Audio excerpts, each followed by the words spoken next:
15 años después de que mi padre me echara, lo vi en la boda de mi hermana. Papá se mofó: si no fuera por lástima, nadie te habría invitado. Bebí un sorbo de mi vino y sonreí.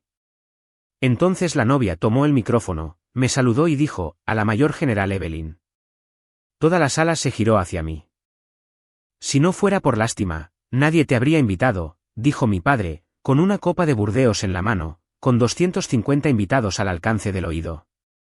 En la boda de mi propia hermana, no había hablado con mi familia en 15 años. Cuando llegó la invitación de Clare, escrita a mano, metida en un sobre sencillo sin remitente, supe que no era solo una boda. Era un juicio.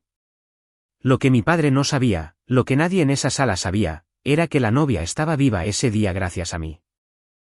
Y antes de que terminara la noche, estaría salvando otra vida en su mesa.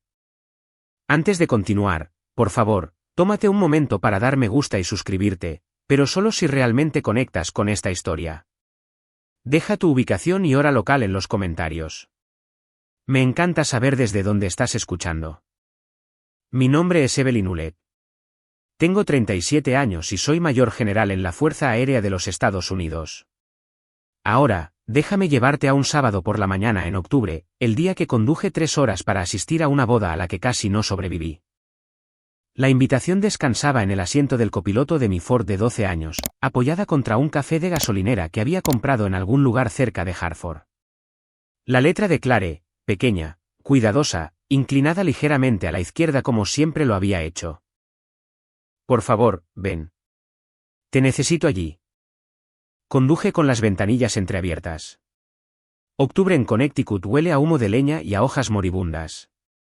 Y algo en esa combinación particular me transportó directamente a la última vez que estuve en el porche de mi padre. Tenía 22 años. Mi maleta estaba en los escalones antes que yo. Él no la arrojó. La colocó allí deliberadamente, como un punto al final de una oración. Tomaste tu decisión. 3 palabras, dichas hace 15 años, todavía más fuertes que cualquier cosa que haya escuchado a través de unos auriculares de cabina. Me salí de la ruta 15 cerca de Fairfield y me detuve en el arcén durante 3 minutos completos. Revisé mis espejos, revisé mi respiración, me miré a los ojos en el retrovisor. Has aterrizado helicópteros en tormentas de arena, dije en voz alta. Puedes entrar a una boda. El GPS indicaba 7 minutos para el Greenfield Country Club. Pude verlo antes de llegar. Pilares de piedra en la entrada, una fuente de mármol, hiedra trepando por la fachada como si se disculpara por el exceso del edificio. Un aparcacoches con un chaleco negro me indicó que me dirigiera al círculo principal. Negué con la cabeza y aparqué en el estacionamiento secundario, a 300 yardas de la entrada, entre la furgoneta de un servicio de catering y el camión de un jardinero. No vine a demostrar nada. Vine porque mi hermana me lo pidió. El cartel de bienvenida estaba dentro del vestíbulo sobre un caballete dorado, un collage de fotos enmarcado, passepartout blanco, caligrafía plateada. La familia Hulet, establecida en 1988. Todos los miembros estaban allí. Mi padre, su esposa, Clare, varios primos, todos excepto yo. El año que habían elegido, 1988, fue el año en que nací. Y de alguna manera, aún así, me habían eliminado. Para entender ese cartel de bienvenida, tendrías que retroceder a una mesa de cocina en Westport, Connecticut, 15 años antes. Tenía 22 años, recién licenciada en kinesiología, sosteniendo una carta de aceptación de la Escuela de Entrenamiento de Oficiales de la Fuerza Aérea como si fuera un billete de lotería ganador. Mi padre se sentó frente a mí en la barra de desayuno de nuestra casa Tudor de 5 dormitorios, la casa que había comprado con 20 años de jornadas de 16 horas construyendo Hulet Insurance Group desde una oficina de un solo escritorio en Bridgeport. Construí esta empresa para que mis hijas nunca tuvieran que pasar apuros, dijo. ¿Y tú quieres volar helicópteros? Le dije que quería salvar a la gente. Que había visto a mi madre pasar 3 años en hospitales. Y que me había prometido a mí misma que aprendería a sacar a la gente de los peores momentos de sus vidas. Que vender pólizas de hogar en el condado de Fairfield no era para mí. Se lo tomó como algo personal. Se tomaba todo como algo personal. Mi madre había muerto cuando yo tenía 16 años. Cáncer. Del tipo lento. Del tipo que te deja observar. Mi padre se casó con Margaret 2 años después. Margaret, que se sentó en la sala de estar esa mañana y le dijo a Gerald lo suficientemente alto como para que yo lo oyera, déjala ir. Volverá arrastrándose. Se equivocó en eso. Mi padre cambió las cerraduras esa tarde, me eliminó del seguro de salud familiar para el final de la semana. Cada fotografía mía en esa casa desapareció en un mes. Lo sé porque Clare me lo contó años después en llamadas telefónicas susurradas de las que Margaret no sabía nada. Me fui con una maleta, $1,100 en ahorros y la ropa que llevaba puesta. No me llevé ni una sola cosa de esa casa que no me hubiera ganado. Desde la ventana de mi antiguo dormitorio en el segundo piso, Clare, de 15 años, todavía con aparatos de ortodoncia, me vio partir. Estaba llorando. Yo podía verla, y ella podía verme a mí, y ninguna de las dos podía hacer nada al respecto. La hora del cóctel ya estaba en marcha cuando entré por las puertas dobles. Candelabros de cristal, torres de champán, torres de verdad, del tipo donde el líquido cae en cascada de copa en copa. Un cuarteto de cuerda tocando a Debussy en la esquina. Mujeres vestidas de Armani y Diane von Furstenberg. Hombres con trajes a medida que costaban más que mi primer coche. Me había comprado el vestido en rebajas. Azul marino, corte sencillo, sin etiqueta digna de mención. Me quedaba bien. Eso era suficiente. Las cabezas se giraron. Los susurros se propagaron como lo hacen los susurros en las salas de techos altos, rebotando en el mármol y aterrizando exactamente donde apuntan. Esa es la otra hija de Gerald, la que se fue. Pensé que ella estaba. ¿No hubo algún tipo de pelea? Una mujer que reconocí vagamente de la infancia me ofreció una sonrisa tensa y se fue antes de que pudiera recordar su nombre. Un hombre con un pin del club en la solapa me saludó con la cabeza y luego giró inmediatamente su cuerpo hacia otra persona. La órbita social de mi padre tenía reglas gravitacionales claras, y yo estaba fuera de ella. Lo encontré al otro lado de la sala, en la mesa 1, naturalmente. Pelo plateado peinado hacia atrás, traje Brioni, riendo con un hombre de cuello grueso que no reconocí. Margaret estaba a su lado con un vestido rojo, un collar de perlas descansando contra su clavícula, una mano en el brazo de Gerald como si anclara una bandera a un mástil. Recordé lo que Margaret le dijo una vez a nuestra vecina, la señora Foley, en una barbacoa del 4 de julio. Clare me lo había repetido en una llamada de medianoche. Evelyn no podía soportar el mundo real, así que huyó para jugar a ser soldado. Tomé una copa de Pinot Noir de una bandeja que pasaba y encontré mi mesa. La mesa 22, la última, junto a la puerta de la cocina. Mi tarjeta de lugar no decía Evelyn Hulet. Decía invitada de la novia. La mesa 1 tenía rosas blancas y orquídeas. La mesa 22 tenía flores de seda, ni siquiera de buena seda. El camarero, un chico de unos 20 años con ojos amables, me vio de pie sola y me sirvió una copa generosa. Quienquiera que te haya puesto en la mesa 22 no sabe lo que se pierde, dijo. Casi me reí. La oí antes de verla. El susurro del tul, el clic agudo de unos tacones moviéndose más rápido de lo que cualquier novia debería en el día de su boda. ¿Viniste? La voz de Clare se quebró en la segunda palabra. Oh, Dios, viniste. Me golpeó como una ola. Brazos alrededor de mi cuello, la cara enterrada en mi hombro, el olor a perfume de jazmín y laca para el pelo, y algo por debajo que era simplemente Clare, la niña que solía meterse en mi cama durante las tormentas eléctricas. Llevaba un Vera One con los hombros al descubierto, cola de catedral, pedrería cosida a mano que captaba la luz como estrellas dispersas. Era hermosa. También estaba temblando. Papá no sabe que envié la invitación, susurró, apartándose lo suficiente para mirarme. Sus ojos eran del mismo verde que los de nuestra madre. Margaret se enteró e intentó impedirlo. Le dije que cancelaría toda la recepción si interfería. Clare, no. Escúchame. Me agarró ambas manos. Tengo algo planeado para esta noche. Confía en mí. Solo quédate. No importa lo que diga papá, por favor, quédate. Busqué en su rostro una explicación, pero no me dio ninguna. Había algo detrás de sus ojos. No exactamente ansiedad, algo más cercano a la determinación. David apareció a su lado. El novio, alto, de aspecto firme, con el tipo de confianza tranquila que no necesita una sala ruidosa. Extendió la mano. Clare me lo contó todo, dijo. Es un honor, Evelyn. Todo. Las palabras se engancharon en algo en mi pecho. ¿Qué le había contado Clare exactamente? Apretó mis manos por última vez. Tú eres la razón por la que estoy aquí hoy, Eve, y esta noche todos lo sabrán. Antes de que pudiera preguntar a qué se refería, su dama de honor se la llevó para las fotos. Capté un último detalle mientras se giraba. El interior de su alianza de boda, donde la mayoría de las novias graban una fecha o iniciales. El anillo de Clare tenía una sola palabra. Fénix. No significó nada para mí entonces. Significaría todo a medianoche. Gerald me encontró 17 minutos después de empezar la hora del cóctel. Había estado contando.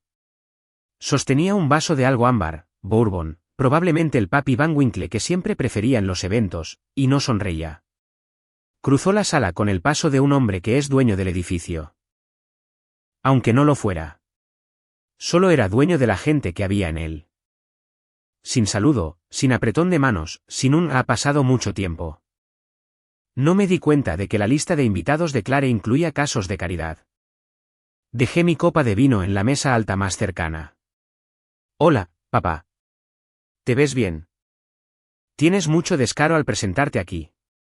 Su voz bajó a un registro destinado solo para mí.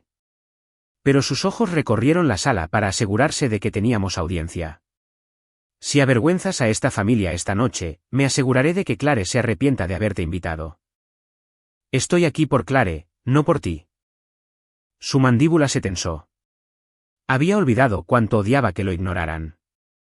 Margaret se materializó a su codo. Tenía un don para eso, aparecer en el momento exacto en que Gerald necesitaba refuerzos. Llevaba una sonrisa como un perro guardián lleva un lazo. Oh, Evelyn, qué inesperado. Se llevó una mano al pecho. Le dije a Gerald que alguien de la lista de caridad debió de haberse confundido con las invitaciones. Dejé que la frase cayera sin inmutarme. Años de entrenamiento de vuelo te enseñan que cuando llega la turbulencia, no tiras bruscamente de los controles. Te mantienes firme y la atraviesas. Gerald se inclinó más cerca. Clare tiene un fondo fiduciario, un apartamento en Chapel Street, su coche, la mitad de esta boda. Todo pasa por mí. Hizo una pausa, dejando que las matemáticas se asentaran. ¿Quieres probar hasta dónde llega eso? Ahí estaba. La misma táctica 15 años después.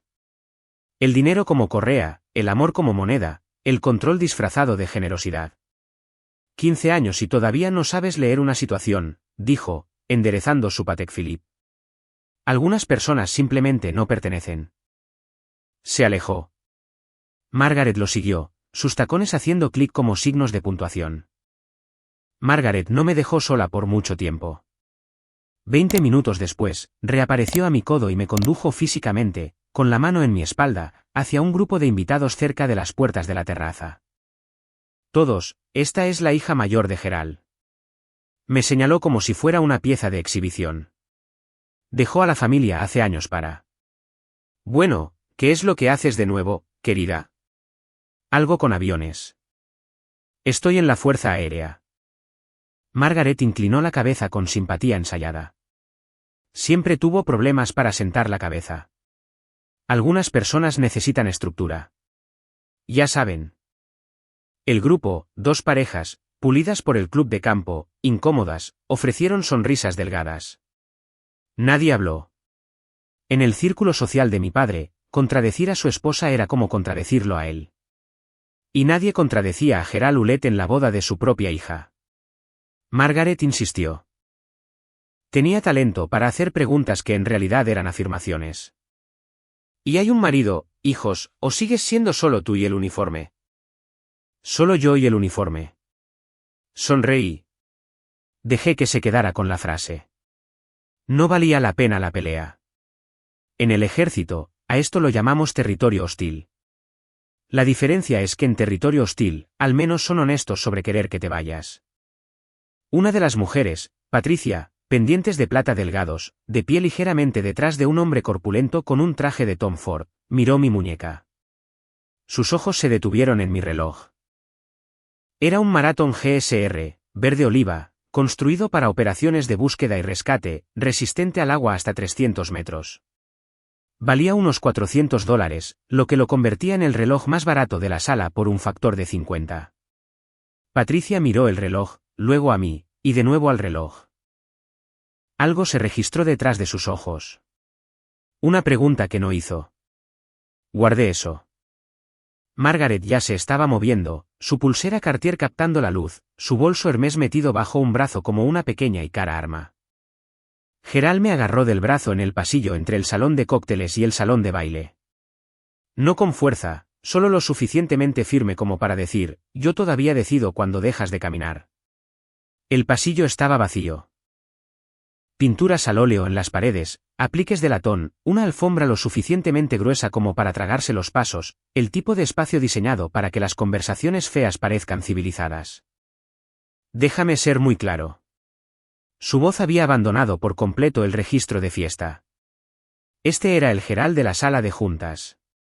Estás aquí porque Clare es joven y sentimental. En el momento en que termine esta recepción, desapareces de nuevo. Clare tiene 30 años. Toma sus propias decisiones. Las decisiones de Clare se financian con mi dinero. Su apartamento, su coche, la mitad de esta boda, míos. Levantó un dedo. ¿Quieres probar hasta dónde llega eso? Lo miré. Realmente lo miré. La misma postura, la misma expresión controlada, la misma certeza absoluta de que tenía razón en todo, siempre. El hombre no había cambiado en 15 años.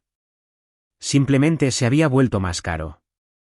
Y entonces cruzó una línea que ninguna cantidad de lana Brioni podía disfrazar. Tu madre, tu verdadera madre, estaría avergonzada de en lo que te has convertido. El pasillo se quedó muy silencioso. Mi madre murió cuando yo tenía 16 años. Pasó su última tarde coherente diciéndome que persiguiera lo que me hiciera sentir viva. Me tomó la mano y dijo, prométeme que no vivirás en pequeño, Evelyn. Se lo prometí. 3 semanas después, se había ido. Y ahora mi padre usaba su fantasma como arma. Mis manos se cerraron en puños, mi visión se estrechó. Por un segundo completo, el entrenamiento desapareció. Y yo era solo una hija que extrañaba a su madre, de pie en un pasillo con un hombre que debería haber protegido ese recuerdo en lugar de usarlo como arma. 4 segundos adentro. Sostén. 4 segundos afuera. Respiración de combate. Funciona en las cabinas de los aviones. Funciona en los pasillos. No tienes derecho a usar el nombre de mamá para herirme. Ya no. Me di la vuelta y me alejé. Detrás de mí, su voz me siguió como una piedra lanzada a mi espalda. Siempre fuiste la débil, Evelyn. Por eso huiste. La cena fue convocada a las 7. 250 invitados entraron al salón de baile. Mesas redondas, manteles blancos, copas de cristal de Waterford captando la luz de las velas en todas direcciones. La banda tocaba algo suave y clásico mientras la gente encontraba sus asientos. Encontré la mesa 22, la puerta de la cocina a mi espalda, flores de seda frente a mí. 4 extraños ya sentados que ofrecieron el tipo de sonrisas educadas que decían que habían escuchado la versión de los hechos de Gerald. Mi padre se puso de pie en la mesa principal. Levantó su copa, Burdeos, oscuro como un moretón, y la golpeó con un tenedor. La sala se silenció. Clare siempre ha sido mi orgullo, comenzó. Su voz llevaba la calidez de un hombre que había practicado la sinceridad hasta que era indistinguible de la real. Ella entendió que la familia significa lealtad. Entendió que cuando te dan todo, no lo tiras para perseguir una fantasía. Hizo una pausa lo suficientemente larga como para que el subtexto se asentara. Algunos invitados miraron hacia mi rincón de la sala. Algunos apartaron la vista rápidamente. Otros no se molestaron en ser sutiles. Crié a mis hijas para que conocieran su valor. Otra pausa. ¿Y Clare? Clare siempre supo el suyo. 250 personas y mi padre acababa de decirles a todos y cada uno de ellos que yo era la hija que no lo había logrado. Sostuve mi copa de vino con firmeza, tomé un sorbo, sonreí a nadie en particular. En la mesa 1, los nudillos de Clare estaban blancos alrededor de la mano de David debajo del mantel. Podía ver su rostro desde el otro lado de la sala, la mandíbula apretada, los ojos brillantes con algo que parecía furia apenas contenida. Ella encontró mi mirada a través del salón y asintió levemente. Espera, decía ese asentimiento. Sé lo que acaba de hacer, y ya casi es la hora. No sabía a qué se refería, pero me quedé. Así que, ahí estaba yo. Mesa 22, flores de plástico, el discurso de mi padre todavía resonando en mis oídos. Si alguna vez te has sentado en una mesa donde cada palabra era un arma disfrazada de cumplido, sabes exactamente de lo que estoy hablando. Mi padre tenía a 250 personas creyendo que yo era el fracaso de la familia. Pero aquí está la cosa acerca de ser subestimada. La gente deja de prestar atención a lo que eres capaz de hacer. ¿Y lo que sucedió después? Nadie lo vio venir. Si esta historia te está llegando, suscríbete porque estamos llegando a la parte que lo cambió todo. La cena estaba a medio terminar cuando Margaret trajo refuerzos. Cruzó el salón de baile con el hombre de cuello grueso que había visto antes, Richard Hall. Me enteré de que era el socio de negocios de Gerald, el hermano mayor de Margaret, el tipo de hombre que medía su propia importancia por los metros cuadrados de su barco. Richard, esta es Evelyn. La mano de Margaret descansaba en su brazo. La hija de Gerald que eligió el ejército en lugar del negocio familiar. Richard me miró como se mira un accidente de tráfico menor, brevemente interesante, en última instancia, el problema de otra persona. Scotch en una mano, la otra metida en el bolsillo de su traje de Tom Ford. Un Rolex de Idate captaba la luz de las velas en su muñeca. Ejército, Tomó un sorbo. Bien por ti. Alguien tiene que hacerlo. Simplemente prefiero a la gente que realmente puede construir algo, no solo seguir órdenes. Los otros invitados en la mesa 22 desarrollaron una fascinación repentina por sus platos principales. Richard no había terminado. ¿Cuánto te pagan de todos modos? 80, 90 al año. Agitó su Scotch. Gasto eso en mi barco. El sueldo es decente, dije. El trabajo es gratificante. La sonrisa de Margaret se agudizó. ¿Gratificante? ¿Te refieres a un trofeo de participación? Rieron juntos. Margaret y Richard, una actuación coreografiada que tenía la firma de Gerald por todas partes. Esto no era crueldad espontánea. Era una campaña. Estaban reforzando la historia que mi padre había estado contando durante 15 años. Evelyn es la que no pudo. Evelyn es el cuento con moraleja. Miré mi reloj. El Marathon GSR, $400, construido para operaciones de rescate en condiciones que matarían un Rolex en 12 minutos. Richard me vio mirar.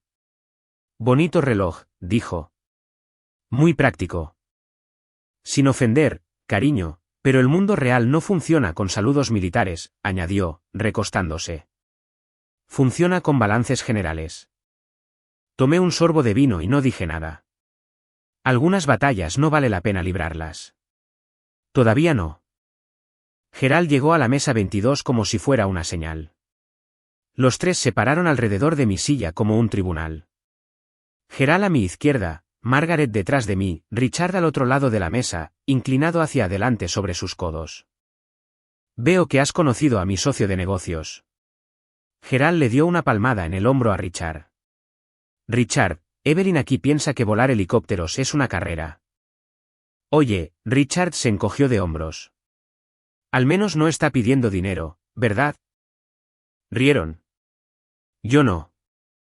Patricia, la esposa de Richard, la mujer que había estudiado mi reloj durante los cócteles, estaba sentada a 2 asientos de distancia. Frunció el ceño, una arruga formándose entre sus cejas. Abrió la boca como para decir algo, luego apretó los labios y miró su plato. Gerald acercó una silla junto a la mía y se sentó. Su colonia era abrumadora, algo caro y sofocante. Bajó la voz lo suficiente como para parecer confidencial, lo suficientemente alto como para que la mesa escuchara cada palabra. ¿Ves a toda esta gente, Evelyn? Todos y cada uno de ellos saben que eres la hija que abandonó a su familia, y que te presentes no cambia eso. Se enderezó un gemelo. Solo demuestra que sigues buscando algo que nunca obtendrás. Sostuve su mirada. ¿Y qué es eso? Mi aprobación. La mesa se quedó en silencio. Incluso Richard dejó de beber. Mi padre no se equivocaba. No del todo. Había una chica de 22 años que todavía vivía en algún lugar dentro de mi pecho que quería exactamente eso. La mano de su padre en su hombro, su voz diciendo, «Estoy orgulloso de ti, Evelyn». Había estado esperando 15 años. Seguiría esperando. En las operaciones de rescate, el momento más peligroso no es la tormenta. Es el segundo en que dejas que la tormenta decida por ti. Dejé mi copa de vino, miré a mi padre a los ojos y no dije nada. Esperaba lágrimas, una voz elevada, la escena que podría usar para justificarlo todo. Le di silencio. El silencio inquietaba a Gerald más que cualquier discusión. No podía dejar que el silencio ganara. Gerald se levantó, empujó su silla hacia atrás, y su voz se elevó lo justo, justo más allá del límite de lo privado y al alcance de 3 o 4 mesas circundantes.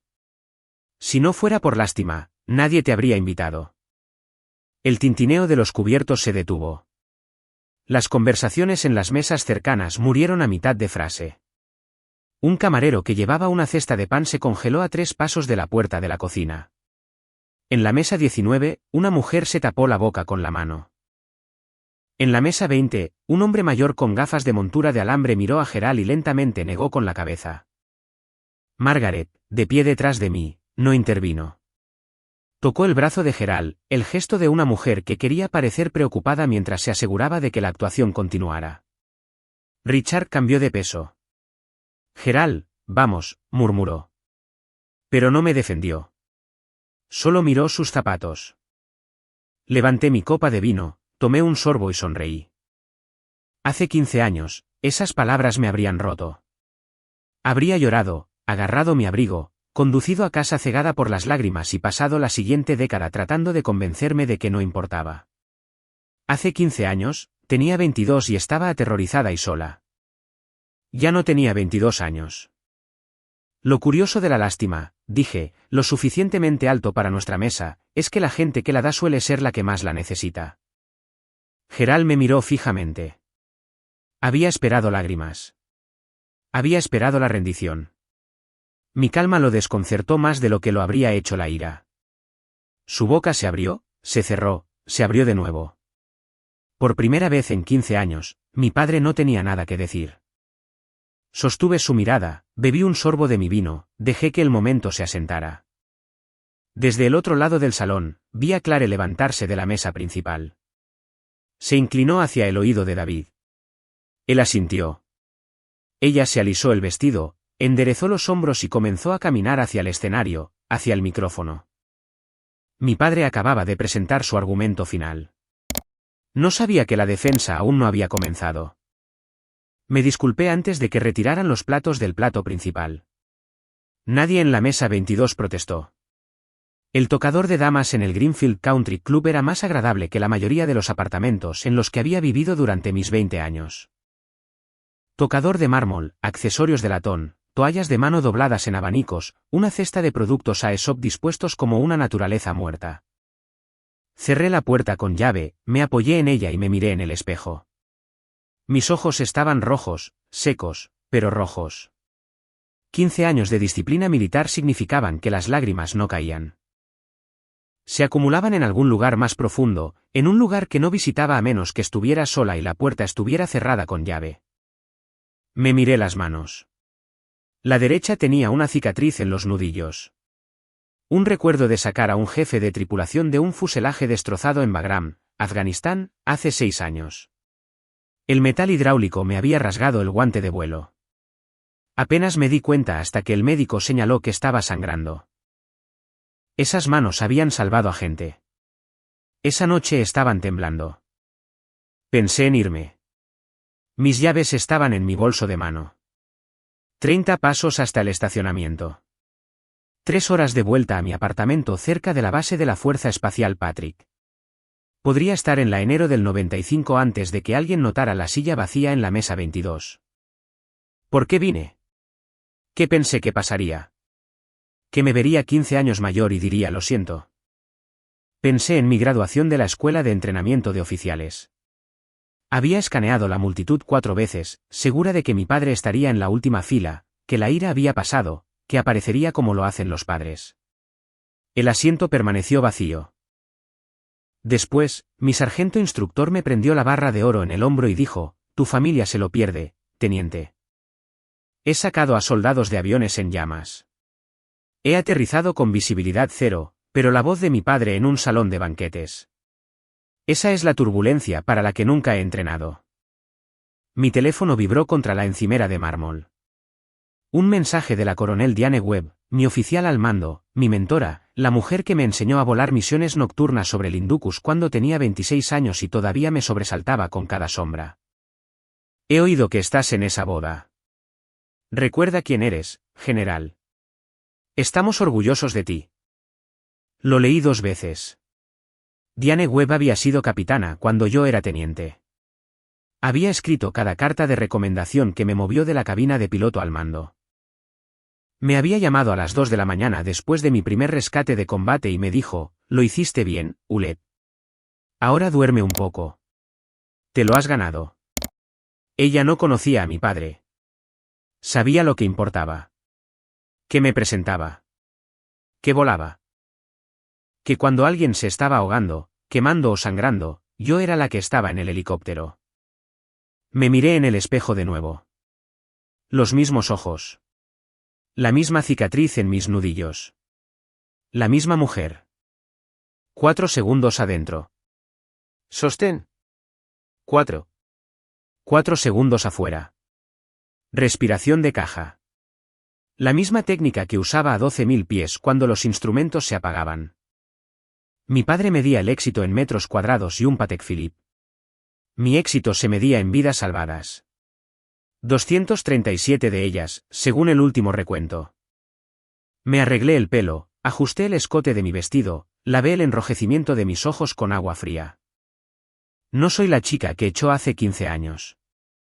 Soy la mayor general Evelyn Ulet y no dejo misiones sin terminar. Abrí la puerta y volví al salón de baile. No porque mi padre pudiera disculparse. No lo haría. No porque la velada pudiera mejorar. Probablemente no lo haría. Porque Clare me pidió que me quedara. Y en 15 años de servicio, nunca he abandonado a alguien que me pidió ayuda. Gerald notó mi regreso. Lo supe por el pequeño tic de satisfacción en la comisura de su boca, la expresión de un hombre que creía haber ganado. Le susurró algo a Margaret. Ella cubrió su sonrisa con su copa de vino. Imaginé la narrativa formándose en tiempo real. Mira, fue al baño a llorar. Es frágil. Siempre lo fue. Que piensen eso. Me senté en la mesa 22 y coloqué mi servilleta sobre mi regazo con el tipo de precisión deliberada que proviene de años de etiqueta de comedor militar inculcada por oficiales superiores que creían que las comidas civilizadas construían líderes civilizados. Cogí mi tenedor, tomé un bocado de salmón. Estaba bastante bueno, en realidad.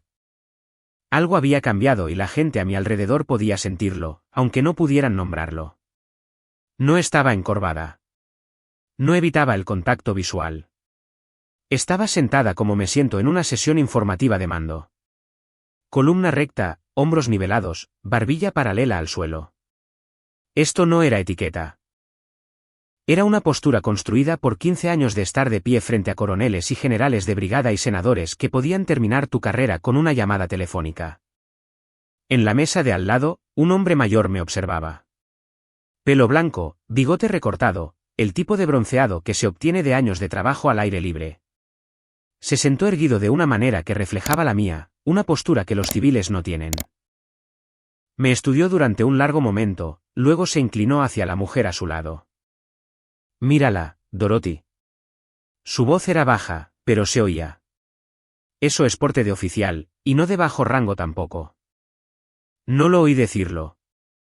No me enteraría de Thomas Brennan hasta más tarde.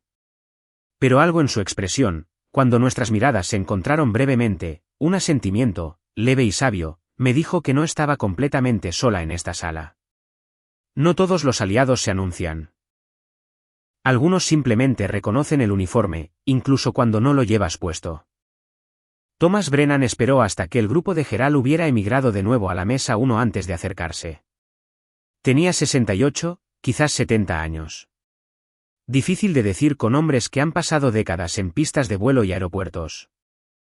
Hombros anchos, movimientos deliberados, el tipo de apretón de manos que decía que había pasado su carrera agarrando aceleradores y saludando banderas. Thomas Brennan, dijo, acercando la silla vacía a mi lado.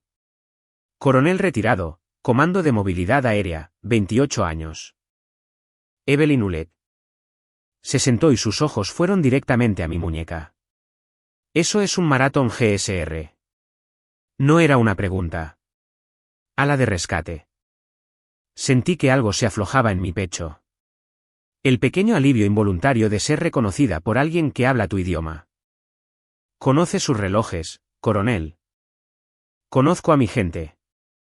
Cruzó las manos sobre la mesa de la manera en que lo hacen los oficiales cuando eligen cuidadosamente sus siguientes palabras. Y quienquiera que la haya sentado en la mesa 22 cometió un grave error de cálculo. Hablamos durante 4 minutos. No me preguntó mi rango directamente. Eso habría sido atrevido incluso para los estándares militares. Pero noté el cambio en su registro a mitad de la conversación. Dejó de llamarme señorita Hewlett. Empezó a llamarme señora. En la Fuerza Aérea, esa palabra tiene peso. Un coronel retirado no te llama señora a menos que crea que lo superas en rango. Se levantó, extendió la mano, agarre firme, contacto visual, 3 segundos de duración, un apretón de manos militar, del tipo que le das a alguien que se ha ganado los mismos callos que tú. No sé su rango, y no tiene que decírmelo, dijo en voz baja. Pero sé lo suficiente como para decir que esta mesa no le conviene, señora. Regresó a su asiento. Dorothy, su esposa, me miró con una expresión que era a partes iguales curiosidad y respeto. Giré mi reloj en mi muñeca.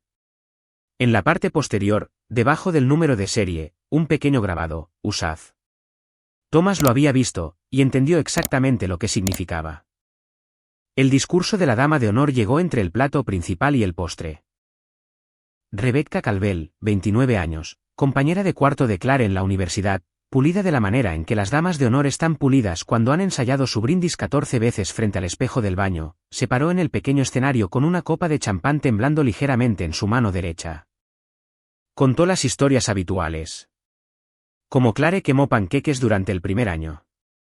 Como había adoptado un gato callejero que resultó estar preñado. Como una vez había conducido 4 horas en una tormenta de nieve para llevarle sopa a Rebecca durante una ruptura. Entonces la voz de Rebecca cambió. Hace 7 años, casi pierdo a Clare. La sala se quedó quieta. Se salió del puente Millstone en una tormenta. Su coche pasó por encima de la barandilla y cayó al río. Rebecca hizo una pausa, estabilizándose. Estuvo atrapada bajo el agua durante 11 minutos. Sus pulmones se llenaron. Dejó de respirar. En la mesa 1, Gerald bajó la vista a su plato. ¿Sabía del accidente? Por supuesto que sí. Pero era el tipo de cosa que nunca discutía. Sucedió después de que ya me hubiera apartado. Sucedió en un mundo donde yo ya no existía para él. Se envió un helicóptero de rescate militar, continuó Rebecca. La piloto no esperó al equipo de buceo. Saltó al río ella misma, sacó a Clare con sus propias manos. Clare no tuvo pulso durante 2 minutos. Esa piloto realizó reanimación cardiopulmonar en la orilla del río, bajo la lluvia, sola, hasta que Clare empezó a respirar de nuevo. Rebecca levantó la vista. No sé quién era esa piloto, pero Clare sí. Y me dijo algo que nunca olvidaré. Esa piloto es la razón por la que está viva para casarse con David hoy. Mi corazón martilleaba. La frecuencia de radio de esa noche pasó por mi memoria como un estroboscopio. Superviviente atrapado en vehículo sumergido. Puente Millstone. 2300 horas. No sabía que era Clare. No hasta que la saqué del agua y vi su rostro bajo el reflector. Ella lo sabe. Clare sabe que fui yo. Lo que no entendía era cómo, o cuánto. David me encontró durante el barullo del postre, esa ventana de 10 minutos en la que la mitad de los invitados están en la mesa de la tarta y la otra mitad rellenando bebidas. Se deslizó en la silla a mi lado con la facilidad de un hombre que había estado planeando este momento. Solo tengo un minuto, dijo, manteniendo la voz por debajo de la música. Clare ha estado planeando esto durante 6 meses. ¿Planeando qué? Sacó su teléfono, se desplazó a un documento y giró la pantalla hacia mí. Reconocí el membrete antes de leer una sola palabra. Departamento de la Fuerza Aérea, respuesta a la Ley de Libertad de Información. Hace 2 años, Clare presentó una solicitud bajo la Ley de Libertad de Información para el informe de la misión de rescate del puente Millstone. David habló con calma, de la manera en que los ingenieros de software explican problemas complejos. Paso a paso, sin palabras desperdiciadas. La Fuerza Aérea redactó la mayor parte, pero el nombre de la piloto pasó la revisión. Capitana Evelyn Hulet. Mi rango en ese momento, mi nombre en un documento del gobierno verificado por el Centro de Coordinación de Rescate de la Fuerza Aérea. Cuando leyó ese nombre, dijo David, se derrumbó. Había pasado 5 años sin saber quién la sacó de ese río, y era su propia hermana. No podía hablar. El salmón se asentó en mi estómago como una piedra. Rastreó todo después de eso, Evelyn. Cada artículo, cada ascenso. Sabe tu rango actual. Sabe sobre la cruz de vuelo distinguido. Retrasó nuestra boda 6 meses para que coincidiera con tu permiso. Hizo una pausa. Rastreó tu despliegue a través de un amigo en el Departamento de Defensa. ¿Por qué no me llamó? La expresión de David se endureció. Lo intentó. Margaret bloqueó todos los números que Clare usó, cambió el teléfono de la casa, incluso interceptó una carta. Así que ahí estaba, 15 años de silencio, y la mitad había sido fabricado. Cuando Clare tome el micrófono esta noche, dijo David, levantándose, solo prepárate. Me apretó el hombro, breve, cálido, respetuoso, y caminó de regreso a la mesa principal. Las palabras de David me transportaron 7 años atrás, a una cabina que todavía podía sentir a mi alrededor si cerraba los ojos. 2300 horas, la lluvia golpeando el parabrisas del HH-60 Pavehawk tan fuerte que los limpiaparabrisas eran inútiles. Mi copiloto, el teniente Graham, leyendo las coordenadas del GPS mientras nuestro pararescatista revisaba su arnés en la cabina detrás de nosotros. Despacho, vehículo civil fuera del puente Millstone, sumergido en 8 pies de agua. Conductor atrapado. Bomberos locales respondiendo, pero no hay equipo de buceo en la escena por 20 minutos. 20 minutos era demasiado tiempo. Temperatura del agua 41 grados. Ventana de supervivencia con pulmones sumergidos, 6, quizás 7 minutos. Tomé la decisión. Me desabroché el chaleco de vuelo, le entregué el control a Graham y salté. El agua era negra y helada y sabía a diésel. Encontré el coche al tacto. La ventanilla del pasajero destrozada, la corriente empujando escombros contra el marco. Metí la mano, encontré un hombro, un brazo, un cinturón de seguridad atascado. Saqué mi cuchillo de rescate y corté la correa.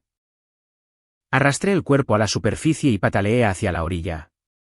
La dejé en el barro, incliné su cabeza hacia atrás, comprobé si respiraba. Nada. Comprobé el pulso. Nada. Empecé las compresiones. 30 compresiones, 2 respiraciones. 30 compresiones, 2 respiraciones. La lluvia me caía en los ojos. Mis manos estaban entumecidas. Contaba en voz alta porque contar me mantenía concentrada, y estar concentrada la mantenía a ella viva. En el tercer ciclo, el reflector del helicóptero nos barrió y vi su rostro por primera vez. Clare. No me congelé. El entrenamiento no te deja congelarte. Pero algo dentro de mí se rompió, una fisura que corría desde mi esternón hasta mi columna vertebral y que nunca he reparado por completo. Tosió a los 2 minutos y 14 segundos. El sonido más hermoso que jamás había escuchado. Salvé a 237 personas en mi carrera. Clare fue la número 112. La única por la que lloré. Nunca se lo conté a nadie. Presenté mi informe, Capitana Evelyn Ouellette, misión número 4471-RC, y volé a la mañana siguiente. Ese es el trabajo. No usas los rescates como palanca. No intercambias vidas salvadas por reconciliación familiar. Simplemente vuelas. Ella era la número 112. Y durante 7 años, nunca se lo conté a nadie. Seguí volando. Seguí sacando a extraños de los escombros. Seguí fingiendo que ese rescate no había reorganizado algo fundamental dentro de mí. Si alguna vez has hecho algo extraordinario por alguien que nunca lo supo, o alguien que sí lo supo pero no pudo dar las gracias, escribe héroe silencioso en los comentarios.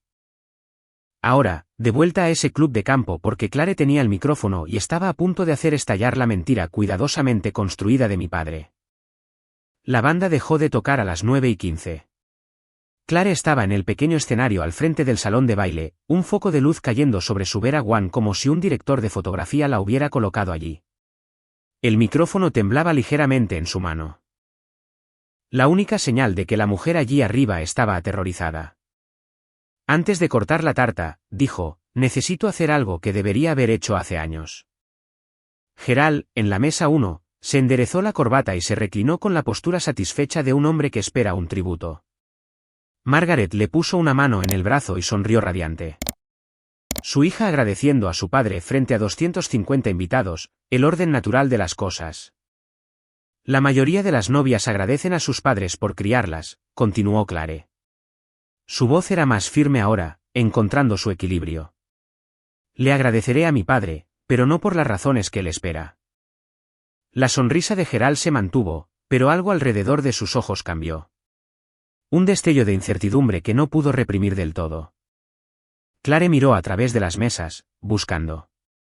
Su mirada barrió más allá de las torres de champán, más allá de los centros de mesa, más allá de los grupos de invitados con sus tazas de café y tenedores de tarta, hasta que me encontró. Mesa 22, la puerta de la cocina a mi espalda, flores de seda frente a mí. Quiero honrar a alguien que hizo posible este día, dijo, con los ojos fijos en los míos. Alguien en esta sala a quien la mayoría de ustedes no conoce, alguien a quien mi familia intentó borrar. Un murmullo recorrió el salón de baile.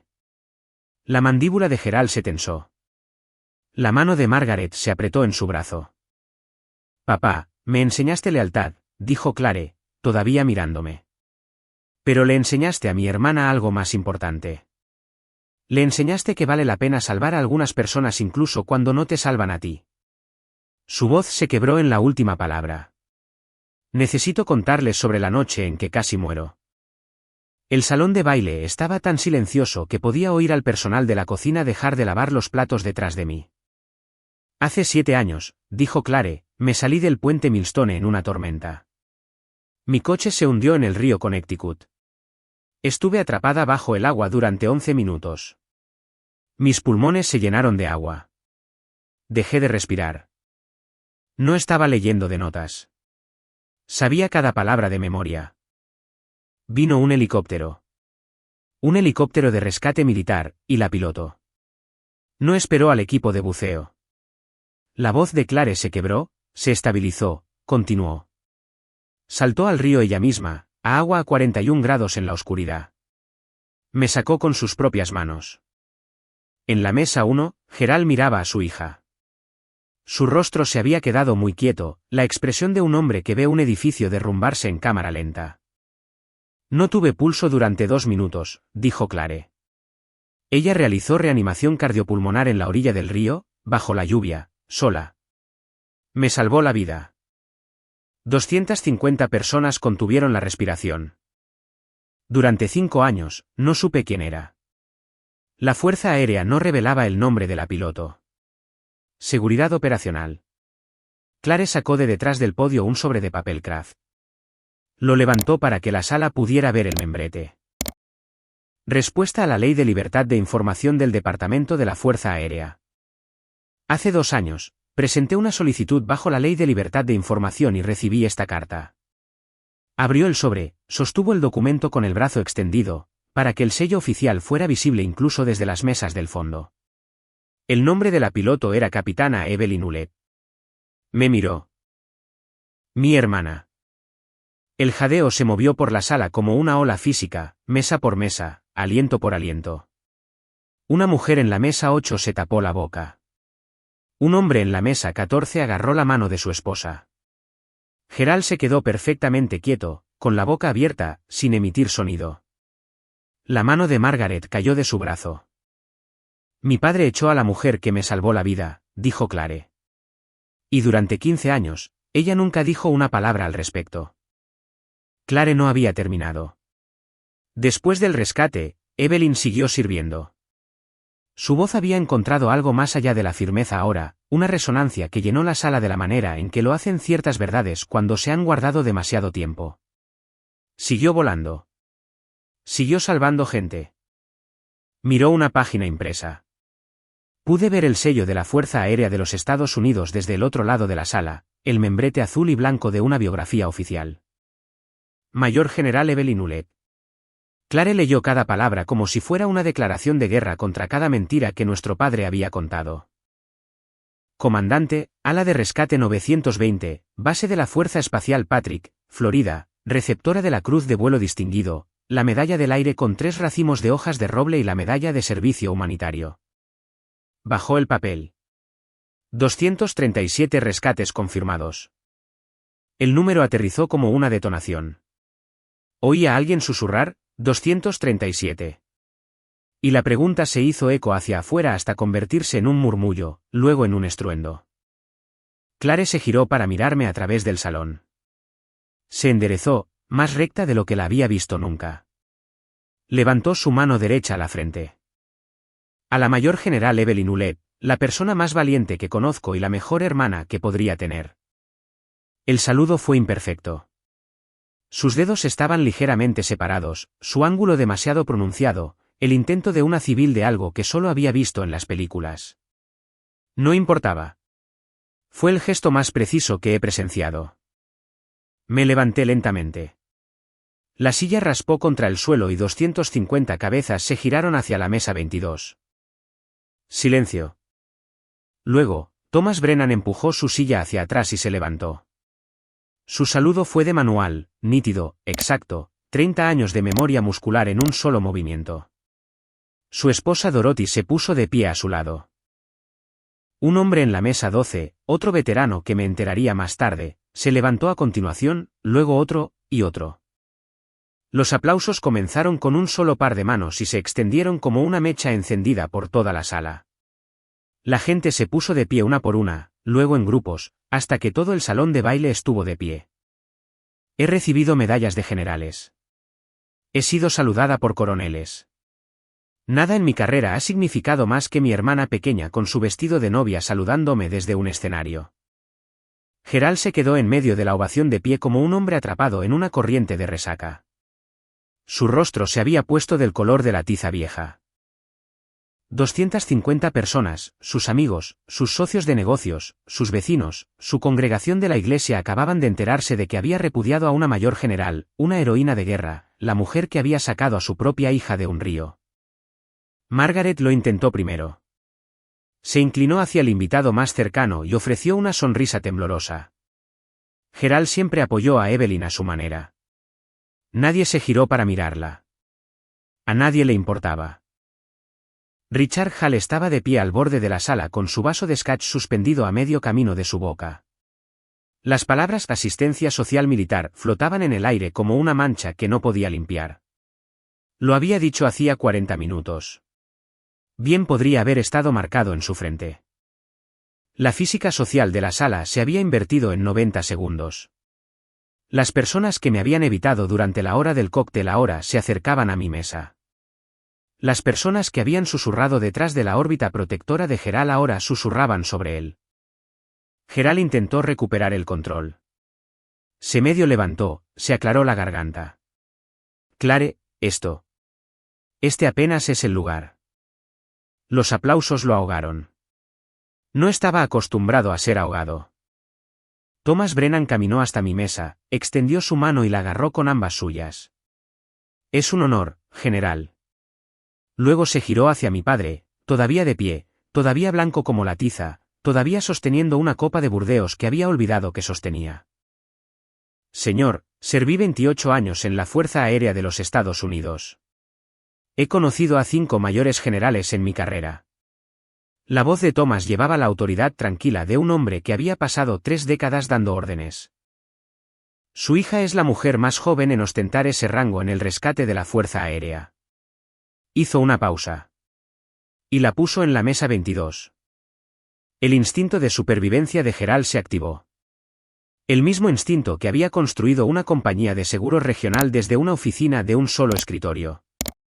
Cuando el suelo se mueve, niegas el terremoto. Mayor general. Forzó una risa que no convenció a nadie. Por favor. Probablemente infló su currículum. Siempre fue buena para exagerar. David había estado esperando exactamente eso. Caminó hacia el lado del escenario, abrió un ordenador portátil que había colocado allí antes esa noche, antes de la ceremonia, antes de los cócteles, antes de que Gerald siquiera hubiera llegado, y lo conectó al proyector del lugar. La pantalla detrás de la mesa de la tarta se llenó de luz. Biografía oficial de la Fuerza Aérea de los Estados Unidos, el sello de la USAF en la esquina superior izquierda y una fotografía, yo, en uniforme de gala completo, 2 estrellas en cada hombro, de pie frente a un HH-60 Pavehawk con la insignia del ala de rescate 920 pintada en la cola. David leyó desde la pantalla con la precisión tranquila de un hombre que había ensayado esto 6 veces. Mayor General Evelyn Hewlett, comandante, ala de rescate 920, base de la Fuerza Espacial Patrick, Florida. Se desplazó hacia abajo. Citación de la Cruz de Vuelo Distinguido, por logros extraordinarios mientras participaba en un vuelo aéreo. La capitana Hewlett ingresó personalmente a un vehículo sumergido para extraer a una superviviente civil en condiciones extremas. Realizando reanimación para salvarle la vida en la escena a pesar de la exposición hipotérmica y la visibilidad nula. Gerald miró la pantalla, el rostro de su propia hija. Mi rostro, de 20 pies de alto, 2 estrellas brillando bajo las luces del salón de baile. Margaret le tocó el brazo. Gerald, vámonos. Él se apartó de ella. No se movió. Solo miró fijamente. En una mesa cerca de la barra, un hombre que reconocí del círculo de negocios de Gerald, alguien que le había estrechado la mano a mi padre durante los cócteles, se giró hacia la mujer a su lado y dijo lo suficientemente alto como para que se oyera. Echó a una general de 2 estrellas. Yo no echaría a nadie de 2 estrellas. Gerald no tenía nada más que decir. La evidencia era de dominio público. Estaba en la pantalla. Era un hecho, y mi padre había pasado 15 años construyendo su caso sobre la ficción. La ficción no sobrevive al contacto con una solicitud de la Ley de Libertad de Información. Lo que sucedió a continuación no estaba en el plan de nadie. Richard Hall había estado de pie cerca de la mesa 1, agarrando su vaso de scotch con ambas manos, el rostro enrojecido por el alcohol y la humillación. Su mandíbula se movía en silencio. El sudor perlaba su frente. Se tiró del cuello. Luego dejó caer el vaso. Se hizo añicos en el suelo de mármol. Cristal de Waterford, $200 en fragmentos, y la mano de Richard fue a su pecho. Su rostro pasó de rojo a gris en el espacio de una sola respiración. Sus rodillas se doblaron. Se derrumbó de lado, arrastrando el mantel con él, haciendo que un centro de mesa de rosas blancas se estrellara contra el suelo. Patricia gritó. Margaret gritó. La sala estalló en caos. Sillas raspando, invitados gritando, un camarero llamando al gerente. Yo ya me estaba moviendo. Había cruzado 20 pies del suelo del salón antes de que mi mente consciente terminara de procesar lo que mi entrenamiento ya había identificado: varón, 60 años, inicio agudo de opresión en el pecho, pérdida de conciencia, colapso, probable paro cardíaco. Caí de rodillas junto a Richard, incliné su cabeza hacia atrás, revisé su vía aérea, puse 2 dedos en su carótida. Nada. Sin pulso, sin respiración. Que alguien llame al 911. Ahora. Mi voz salió con registro de mando. No la voz de una invitada de boda. No la voz de la hija olvidada de Gerald. La voz de una mujer que había pasado 15 años sacando a gente de los peores momentos de sus vidas. Coloqué mis manos, bloqueé mis codos, comencé las compresiones. 1, 2, 3, 4.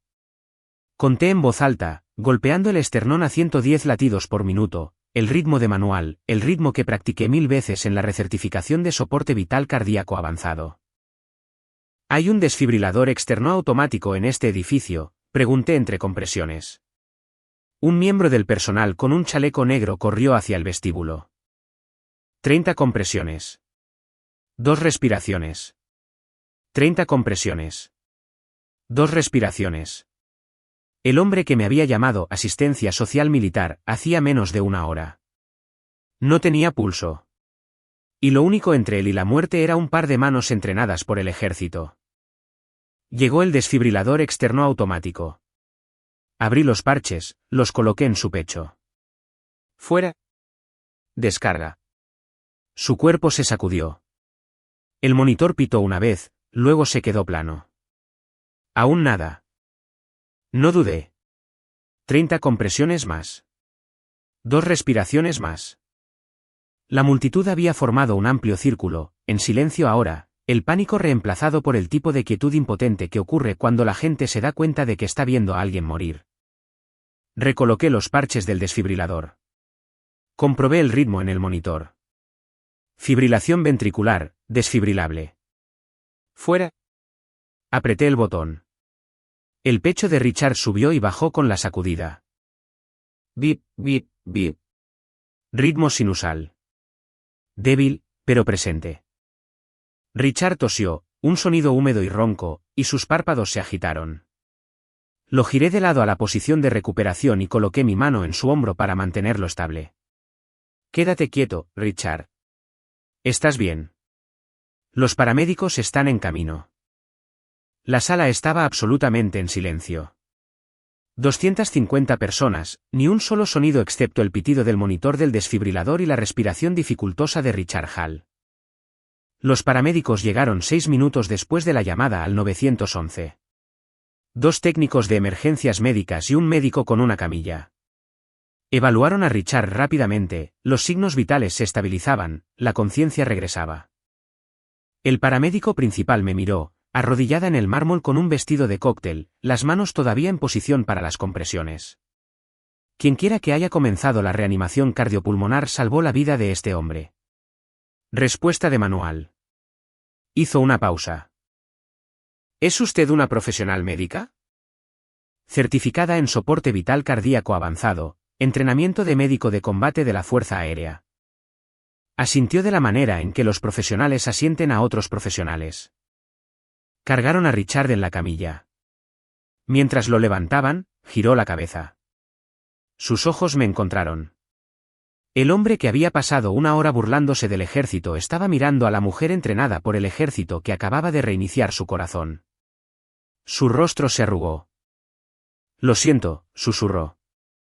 Su voz apenas se oía. Por lo que dije.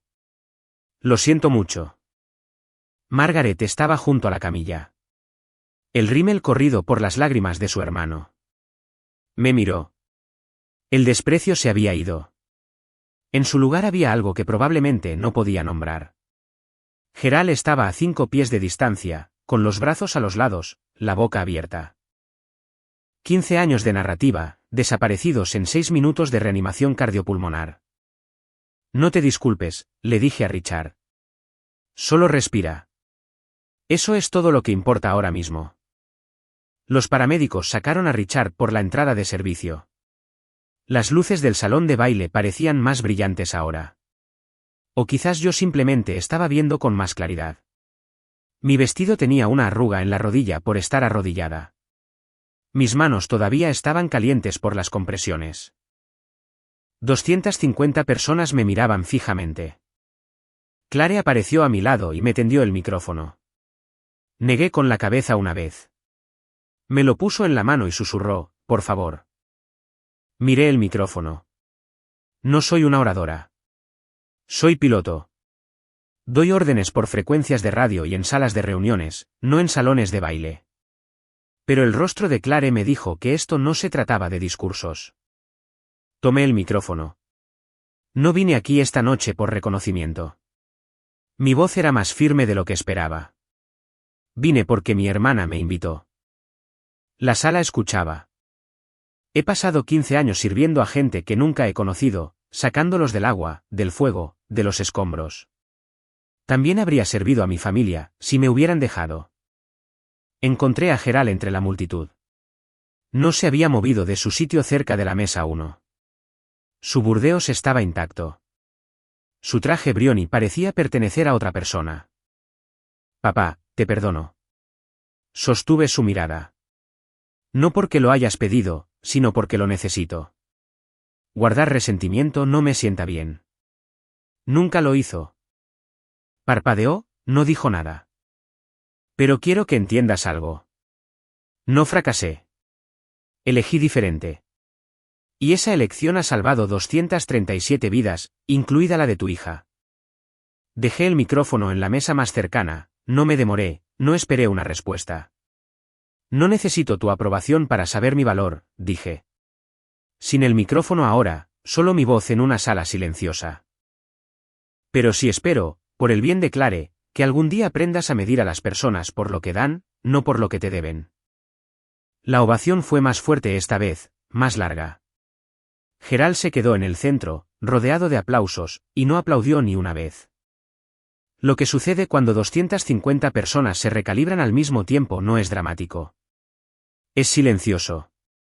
Es un cambio en el tráfico de personas. La dirección en la que la gente se mueve cuando elige con quién hablar. Se movieron hacia la mesa 22. Una mujer del club de campo me apretó la mano y dijo que no tenía ni idea. Una pareja de la iglesia de Gerald me dijo que su hijo había servido en los marines.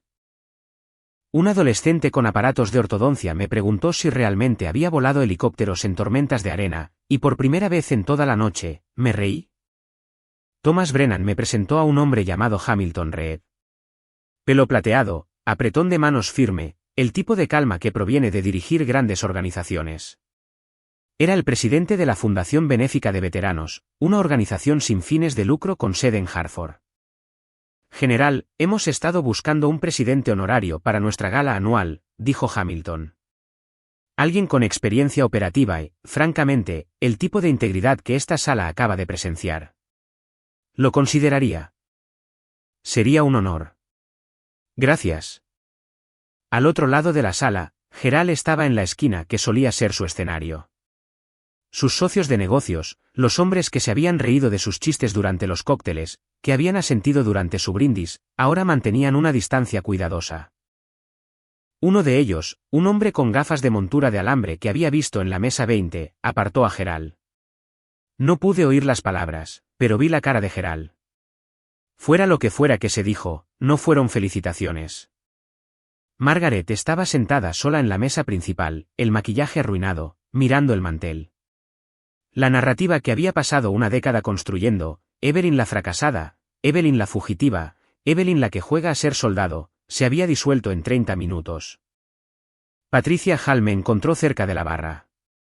Tenía los ojos rojos. Gracias por salvar a mi marido. Me agarró la mano con las dos suyas. Y lo siento por todo. Por primera vez en toda la velada, Gerald Hewlett estaba sentado en la metafórica mesa 22, y nadie venía a hacerle compañía. La velada se fue apagando como lo hacen las recepciones de boda, lentamente, y luego de repente. Los invitados se dirigieron hacia el puesto de aparcacoches.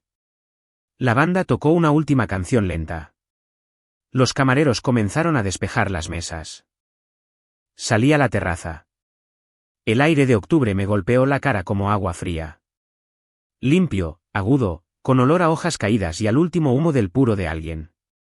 Connecticut en otoño, la estación que se siente como un final y un principio al mismo tiempo. Lo oí antes de verlo. Gerald salió por las puertas de la terraza, solo. Sin Margaret en su brazo, sin Richard a su lado, sin audiencia, solo un hombre de 64 años con un traje que de repente parecía demasiado grande para él. Se paró a mi lado en la barandilla de piedra, mirando el césped oscuro. Ninguno de los dos habló durante un largo rato. La fuente gorgoteaba debajo de nosotros. La puerta de un coche se cerró de golpe en el estacionamiento. Me equivoqué. 3 palabras. 20 segundos de silencio antes de ellas. Las dijo de la manera en que los hombres como mi padre dicen cosas que nunca han dicho antes. En voz baja, rígidamente, como si cada sílaba le costara algo que había estado acumulando durante años. Lo sé, dije. Agarró la barandilla. Sus nudillos se pusieron blancos. Tu madre. Tu verdadera madre. Habría estado orgullosa. Su voz se quebró en orgullosa. No de forma teatral.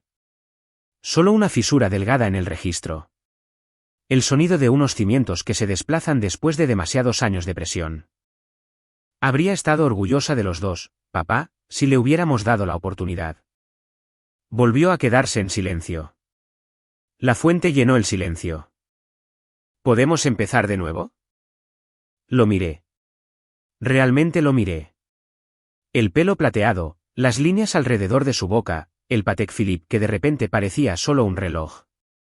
No estoy segura de que podamos empezar de nuevo, pero podemos empezar desde aquí. Con honestidad. Asintió. No me tendió la mano, y yo no se la tendí a él. Aún no estábamos en ese punto. Quizás nunca lo estaríamos. Te llamaré, dijo. Si contestas. Contestaré.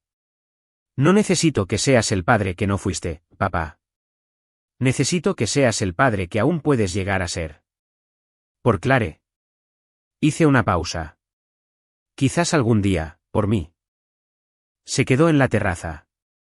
Entré. La distancia entre nosotros era más pequeña de lo que había sido esa mañana. No mucho, pero lo suficiente. Clare me alcanzó en el vestíbulo, a medio camino de la puerta. Su cola de catedral estaba recogida sobre un brazo. Su rímel estaba arruinado. Su velo había desaparecido, perdido en algún lugar entre el brindis y la reanimación cardiopulmonar, probablemente pisoteado bajo la bota de un paramédico. Sonreía como si hubiera ganado algo más grande que una boda. Espera. Sacó una bolsa de lona de detrás del mostrador del guardarropa. La había escondido allí antes de la ceremonia, me dijo más tarde, y me la puso en las manos. Necesito enseñarte algo. Dentro había un álbum de recortes, hecho a mano, papel grueso, bordes de pegamento en barra, los diseños ligeramente torcidos de alguien que amaba el trabajo más que el resultado. Lo abrí.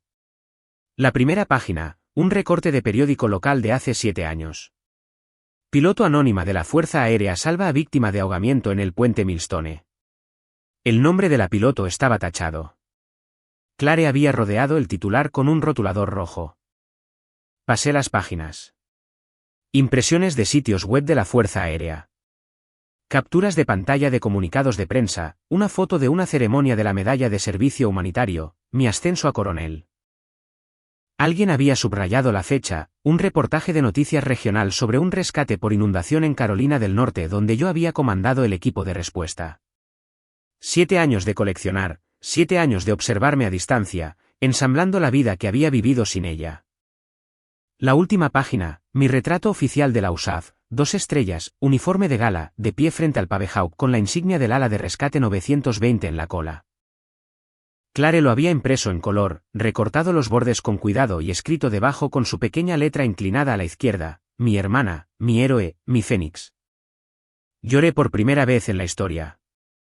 La primera vez frente a otra persona en más tiempo del que puedo recordar. No lágrimas débiles, las lágrimas de una mujer que finalmente había sido vista. Clare me abrazó como yo solía abrazarla durante las tormentas eléctricas. Salvaste a 237 personas, Su voz estaba ahogada contra mi hombro. Pero esta noche, deja que alguien te salve a ti por una vez. Me aparté y miré su anillo, el grabado que había notado antes. Fénix, mi indicativo de llamada, la palabra que la Fuerza Aérea me dio porque seguía volando hacia incendios y regresando. Clare lo había grabado en su alianza de boda porque sin mí no habría Clare, ni David, ni boda, ni nada de esto. Te he estado observando, dijo. Cada misión, cada ascenso. Estuve allí, incluso cuando no lo sabías. Conduje a casa con las ventanillas bajadas, la ruta 15 a medianoche está vacía en octubre, solo faros y barandillas y alguna señal reflectante ocasional que pasa como una bengala. El álbum de recortes estaba en el asiento del copiloto junto a la invitación escrita a mano de Clare. 2 trozos de papel que contaban 2 historias diferentes sobre la misma familia. Cerca de Fairfield, pasé la salida de Westport. La casa estaba a 1/4 de milla de la rampa, la casa Tudor de 5 dormitorios, la valla blanca, el camino de losas donde mi maleta había estado hace 15 años. Reduje la velocidad. Podía ver la línea del techo a través de los árboles, la luz del porche que Gerald siempre dejaba encendida. No me detuve. Solía pensar que el hogar era un lugar, una casa con tu nombre en el buzón y tus fotos en la pared. No lo es. El hogar es donde te ven. Realmente te ven. Y por primera vez en 15 años, alguien lo había hecho. Mi teléfono vibró en el portavasos. Un mensaje de la Coronel Webb. ¿Cómo fue? Respondí con una mano, con los ojos en la carretera. Misión cumplida. Todo el personal localizado. Una sonrisa. La primera de verdad en toda la noche. No la educada que había llevado durante la hora del cóctel. No la desafiante que le había dirigido a Gerald durante su brindis. Una sonrisa real, pequeña y privada, del tipo que nadie necesita ver. Mi padre pasó 15 años diciéndole a 250 personas que yo era un fracaso. Esta noche, 250 personas me vieron salvar la vida de un hombre en una pista de baile. La verdad no necesita un micrófono. Solo necesita tiempo. Encendí la radio. Algo country, algo suave, algo sobre volver a casa. El Ford zumbaba por la autopista. La oscuridad de Connecticut se cerró a mi alrededor como una cortina, suave y final. No miré atrás. Algunas personas miden el éxito en relojes Patek Philippe y trajes Brioni. Yo mido el mío en latidos. 238 ahora. 238 latidos. Ese es mi número. Ahora, si esta historia te hizo sentir algo, si alguna vez has sido la persona en la mesa 22 que resultó ser la más fuerte de la sala, me encantaría escuchar tu historia. Déjala en los comentarios. Y si aún no lo has hecho, por favor, suscríbete y pulsa la campana. Publico historias como esta cada semana. Hay más en la descripción a continuación, incluida una sobre una mujer que se presentó en la gala de la empresa de su ex con un tipo de invitación muy diferente. Nos vemos en la próxima.